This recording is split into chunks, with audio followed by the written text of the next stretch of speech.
Assalamualaikum warahmatullahi wabarakatuh. Kami akan mempresentasikan hasil laporan kami dari mata kuliah statistik dan probabilitas.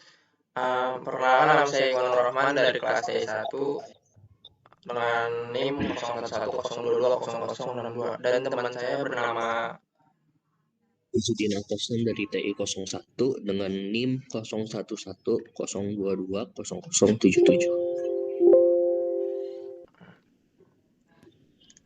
ini daftar isi dari hasil laporan kami.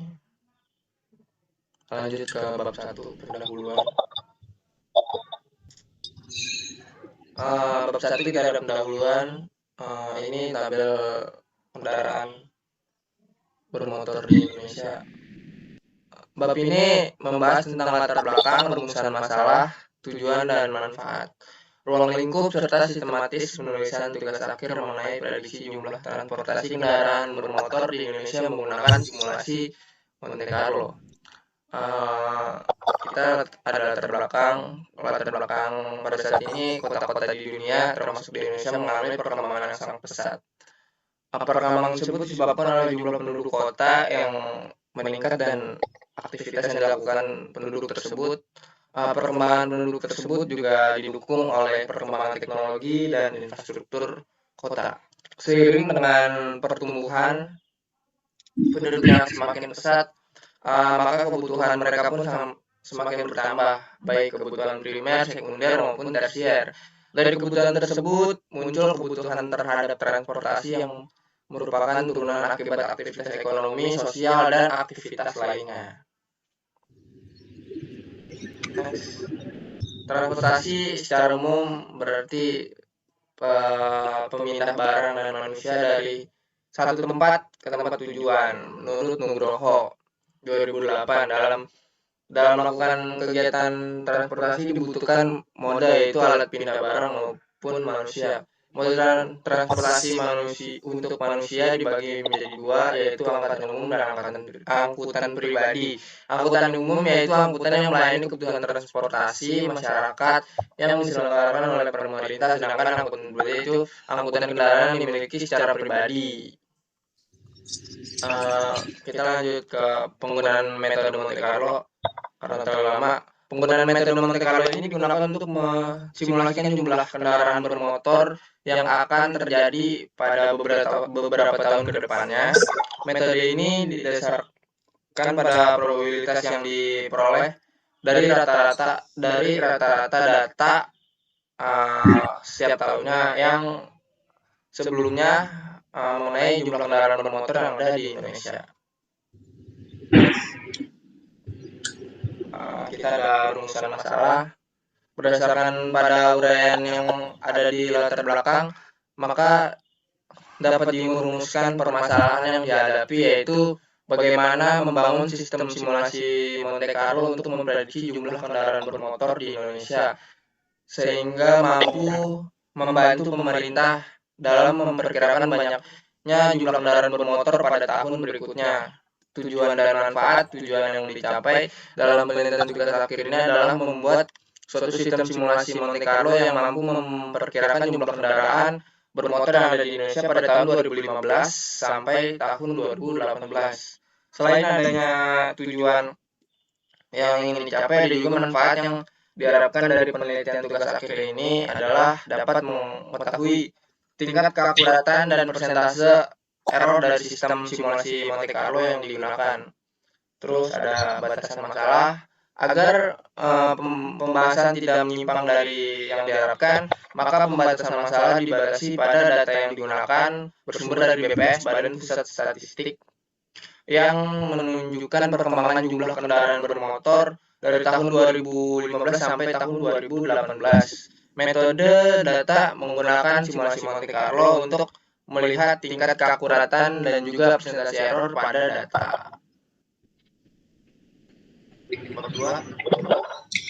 Ya, untuk di bab 2 dari saja ini kita akan membahas tentang simulasi Monte Carlo dalam memprediksi jumlah kendaraan di Indonesia. Simulasi, jika sebuah sistem mengandung unsur yang menunjukkan adanya peluang dalam perilaku mereka, maka simulasi metode Monte Carlo mungkin dapat diterapkan. Dasar simulasi Monte Carlo adalah percobaan pada untu ruang atau bersifat probabilistik dengan menggunakan pengambilan sampel secara acak. Jadi, metode Monte Carlo adalah sebuah teknik simulasi yang menggunakan unsur acak ketika terdapat peluang dalam perilakunya. Dan ini dalam tabel simulasi Monte Carlo seperti ini. Model simulasi Monte Carlo menetapkan sebuah interval angka acak bagi setiap variabel. Setelah distribusi probabilitas kumulatif bagi setiap variabel yang digunakan dalam simulasi, rangkaian angka yang mewakili setiap nilai atau output yang memungkinkan, ya seperti angka random. Prediksi kendali Indonesia bisa dihitung dengan model seperti ini nantinya. Di dalam metode Monte Carlo itu, salah satu metode yang banyak digunakan untuk memecahkan berbagai persoalan adalah metode ini digunakan untuk mensimulasikan berbagai masalah secara sistem fisika dan matematika. Dan di dalam metode Monte Carlo ini biasanya digunakan pola matematis dan biasanya metode ini bisa digunakan untuk memprediksi jumlah kendaraan di Indonesia.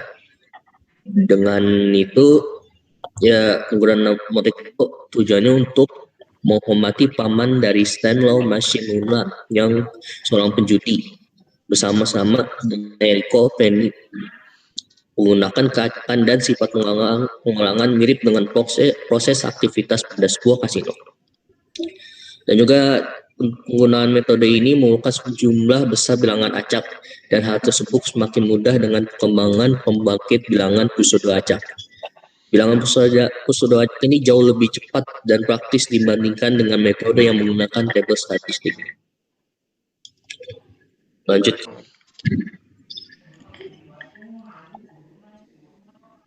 Oke, lanjut ke bab 3, yaitu alur penelitian. Kita ada diagram penelitian. Diagram penelitian ini digunakan sebagai acuan dan pelaksanaan penelitian. Yang pertama, mulai terus kita memasukkan hasil data yang diperoleh dari website, mencari dan mengidentifikasi masalah, memasukkan hasil penelitian di dalam tabel, menampilkan analisa pengolahan data, lalu selesai. Terus ada bahan penelitian ini diambil dari website BPS. Berikut itu linknya. Next. Kita ada objek penelitian. Pada penelitian ini kita akan mengambil data dari tahun 2015 sampai tahun 2018. Jadi data tersebut diambil dalam jangka per tahun atau sekitar 360 hari. Lalu hasil dari sebelumnya kita akan memperkirakan berapa terjadinya peningkatan di tahun berikutnya. Di bab 4 ini implementation pengujian sistem. Di implementasi ini, simulasi ini dirancang menggunakan FoxPro 9.0 untuk membuat aplikasi. Data yang didapat adalah data dari tahun 2015 sampai 2018 yang diperoleh dari website Badan Pusat Statistika atau BPS Indonesia. Data yang digunakan sebagai sumber adalah data tentang jumlah kendaraan bermotor yang terdiri dari data jumlah mobil penumpang, jumlah bus, jumlah truk, dan jumlah sepeda motor. Biasanya bisa diimplementasikan dalam sebuah predik untuk jumlah kendaraan dalam jumlah yang besar. Metode Monte Carlo juga banyak diimplementasikan dalam hitung jumlah nilai ujian. Ini simulasi statiknya, tabel simulasinya seperti ini, grafik hasil prediksinya. Gambar di atas menunjukkan simulasi statistik dalam metode Monte Carlo. Metode Monte Carlo bisa berupa diagram batang, jadi setiap tahun akan terlihat peningkatan dalam prediksi jumlah kendaraan bermotor. Prinsip Monte Carlo adalah membangkitkan bilangan acak untuk menguji sebuah fungsi. Ketika diuji dengan bilangan acak, fungsi matematika tersebut akan menghasilkan nilai yang benar atau salah. Hasil pengajuan yang benar akan dihitung dan dibandingkan dengan hasil pengujian. Oleh karena itu, semakin banyak pengujian, maka semakin bagus hasil yang lebih teliti. Persoalan yang mendasar dalam sebuah metode Monte Carlo adalah bagaimana merumuskan masalah menjadi fungsi yang dapat diuji dengan bilangan acak. Penentuan insight dan onsite menjadi kunci dalam penerapan Monte Carlo. Lanjut. Bab 5, penutup. Kesimpulan berdasarkan teori yang telah dijabarkan maka dapat ditarik sebagai kesimpulan diantaranya Satu, meningkatnya kendaraan bermotor dapat berakibat pada tingginya kandungan CO2 pada udara. Yang kedua, meningkatnya jumlah kendaraan bermotor berakibat tingginya kemacetan dan kecelakaan. Saran, setelah melihat dampak negatif dari permasalahan tersebut, maka kami sebagai penulis menyarankan beberapa hal berikut ini. Pemerintah perlu menekan angka jumlah kendaraan bermotor dengan menambah dan memperbaiki sarana transportasi umum. Dua, adanya lebih banyak jalur Car Free Day untuk mengurangi penggunaan kendaraan pribadi. Nah, ini kita daftar pustaka diambil dari itu yang ada di bawah situ. Mungkin itu saja yang bisa kami sampaikan. Apabila ada kekurangan, selebihnya mohon maaf. Wassalamualaikum warahmatullahi wabarakatuh.